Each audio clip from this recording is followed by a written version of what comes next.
পূর্বের কথা মোতাবেক এখন থেকে পুরো দেশকে তুফানের হাতে তুলিয়া দেব। সে যা চাইবে পাইবে, যা করিতে চাইবে করিবে।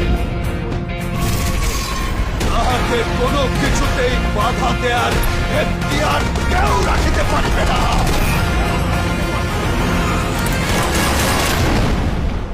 আর এর ব্যত্যয় ঘটিলে